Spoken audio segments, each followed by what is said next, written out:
Now here's the difference, guys. Your expectations are what? 200, 300,000 a year, 400,000 a year? Would you say in that range? Anybody here wants to make less than 100,000 a year? Now you're afraid to raise your hand. I know you're out there. Because think about it. The reason you're in this room and not a few feet next to us is your expectations. What are you willing to expect? What are you willing to do? And what really matters to you? There are guys and gals next door sitting one-on-one on these tables who expect to just get a job. Do you think they're any different, really, like you and I? Not really. What's the difference? Their expectations, what they focus, what they believe, and what they expect. That's it. They're going to get a $15, maybe $20 an hour job, and they'll be happy. Nothing wrong with that. I'm not judging. I'm just saying you can have it either way you want. Right now, I'll show you how. Cool? I'm just wondering if you can go from, say, if you make 75,000 to 250 or to 300. Should you be, want to do it in smaller increments or make a quantum leap like that? You can do it either way. Okay. Here's the difference, and that's a great question. Everybody got the question?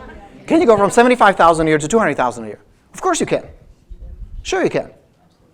Where you're going to get stuck is how. That's the least of your worries right now. The most important question there is why. Don't get stuck on how, get stuck on why. What is the standard approach? I'm going to set an arbitrary number as my annual goal. I will not reach that number, feel guilty about it, and I'm going to figure out how to shoehorn my lifestyle into income I'm making. Isn't that how 99% of people do that? Right? You're going to just, there is a process called rectal extraction.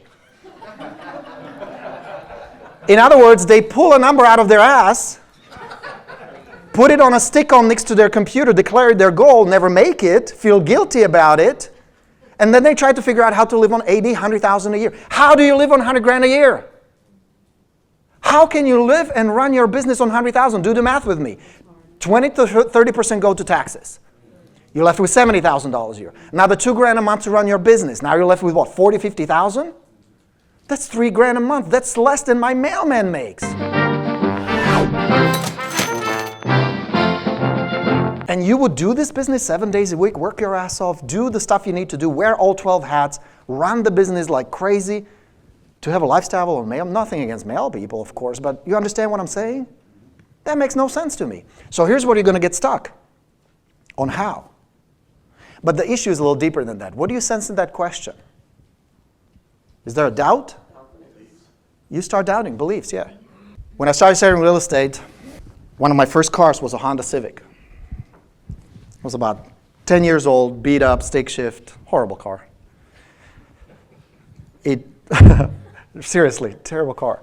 It's tiny, over 40 miles an hour, the front would shake violently. To the point that if I had a client that I would show property, I'd say, you can't have coffee. It would spill, seriously. True story. Pull up in front of a listing appointment in Whittier, California. Lovely home, pretty high up there. I do my listing appointment, do my presentation, get the listing, walk out. My car is dead. It was about 9:30 at night, before cell phones.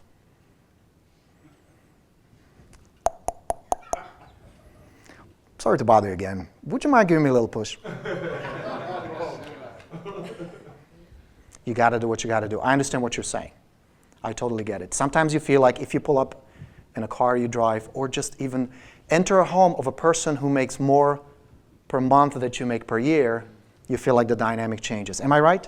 Would you agree with that? Have you ever experienced it? Yes. It has to do more with core beliefs and your self-image than anything else. How you perceive yourself. And here's the scary part about beliefs and self-image. Majority of the beliefs you carry around are unconscious. That means you're not consciously aware of most of them. That serves us well often. Subconscious mind is a very cool tool. The problem we run into is when these beliefs start governing our decisions, emotions, and actions. And we're going to talk about more about it in the afternoon, how they're connected. It's the triangle of what you feel, what you think, and how you act. And they're all connected, and they all influence each other.